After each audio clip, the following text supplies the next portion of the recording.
ഈശ്വംസിഹായിക്ക് സ്തുതിയായിരിക്കട്ടെ. വിശുദ്ധ യോഹന്നാൻ അറിയിച്ച സുവിശേഷം 8-ാം അധ്യായം 45-ാം വാക്യം. ഞാൻ സത്യം പറഞ്ഞതുകൊണ്ട് നിങ്ങൾ എന്നെ വിശ്വസിക്കുന്നില്ല. സത്യം തുറന്നു പറയുവാനായിട്ട് എപ്പോഴും നമുക്ക് സാധിക്കണം. സത്യം പറയുന്ന ഈശോയെ വിശ്വസിക്കാത്ത യഹൂദരെ വിശുദ്ധ ഗ്രന്ഥത്തിൽ നമ്മൾ കാണുന്നുണ്ട്. ഈ ഒരു കാര്യം ഈശോ പറയുമ്പോൾ നമുക്കും ഒരു മുന്നറിയിപ്പ് ഈശോ നൽകുകയാണ്. നീ സത്യത്തിനു വേണ്ടി നിലകൊണ്ടാല്, സത്യം പറയുമ്പോൾ ഒരുപക്ഷെ മറ്റുള്ളവർ നിന്നെ വിശ്വസിക്കത്തില്ലായിരിക്കാം. നീ ജീവിതത്തില് ഒറ്റപ്പെട്ടു പോയേക്കാം. ഈ ഒരു ബോധ്യം നിനക്കുണ്ടാവണം. പക്ഷെ നീ എന്താ ചെയ്യേണ്ടത്? എപ്പോഴും സത്യത്തിനു വേണ്ടി നിലകൊള്ളാനായിട്ട് സാധിക്കണം. സത്യം എന്ന് പറയുന്നത് ദൈവമാണ്.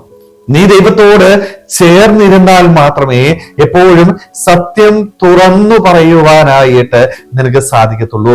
സത്യത്തിനു വേണ്ടി നിലകൊള്ളാനായിട്ട് സാധിക്കത്തുള്ളൂ.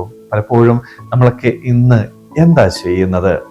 സൗഹൃദങ്ങള് നഷ്ടപ്പെടാതിരിക്കാനായിട്ട്, അല്ലെങ്കിൽ ഭൗതികമായ ലാഭത്തിന് വേണ്ടി സത്യം തുറന്നു പറയുവാനായിട്ട് നമ്മൾ മടി കാണിക്കുകയാണ്. മറ്റുള്ളവരെ പ്രീതിപ്പെടുത്താൻ വേണ്ടി കള്ളങ്ങൾ പറയുന്ന വ്യക്തികളായിട്ടൊന്ന് മാറി. ഇഷ്ടംപോലെ കള്ളങ്ങള് നമ്മുടെ ജീവിതത്തിൽ നമ്മൾ ഇന്ന് പറയുന്നുണ്ട്. എന്തിനു വേണ്ടിയാ? മറ്റുള്ളവരെ പ്രീതിപ്പെടുത്തണം, മറ്റുള്ളവരുടെ പേരും പ്രശസ്തിയും എനിക്ക് കിട്ടണം, മറ്റുള്ളവരെന്നെ ബഹുമാനിക്കണം, മറ്റുള്ളവരുടെ സൗഹൃദം എനിക്ക് നഷ്ടപ്പെട്ടു പോകരുത്. ഇങ്ങനെ പല കാര്യങ്ങൾ കൊണ്ട് കള്ളം പറയുന്ന വ്യക്തികളായിട്ട് നമ്മൾ മാറുകയാണ്. എന്നാൽ ഈശോ കൃത്യമായിട്ട് പറയുന്നുണ്ട്, നീ സത്യം പറഞ്ഞാൽ എന്താ പ്രശ്നം എന്ന് പറയുന്നത്? സത്യം പറയുമ്പോൾ നീ ജീവിതത്തിൽ ചിലപ്പോൾ ഒറ്റപ്പെട്ടു പോയേക്കാം. മറ്റുള്ളവർ നിങ്ങളെ മാറ്റി നിർത്തിയേക്കാം, മറ്റുള്ളവർ നിങ്ങളെ കളിയാക്കിയേക്കാം. ഇതൊക്കെ മുന്നിൽ കണ്ടോണ്ടാ പലപ്പോഴും നമ്മൾ കള്ളം പറയുന്നത്, അല്ലെ? പക്ഷെ സത്യം ചെയ്യുമ്പോൾ, അല്ലെ സത്യം പറയുമ്പോൾ ഇവയൊക്കെ എന്റെ ജീവിതത്തിൽ ഉണ്ടാവും എങ്കിലും ഒന്ന് ഓർക്കുക, നിന്റെ കൂടെ ആരുണ്ട്? ദൈവമുണ്ട്. ദൈവത്തിന്റെ മുൻപില് നിനക്ക് വിലയുണ്ടാവും. അതുകൊണ്ടാ എപ്പോഴും സത്യം തുറന്ന് പറയാനായിട്ട് നിനക്ക് സാധിക്കണം.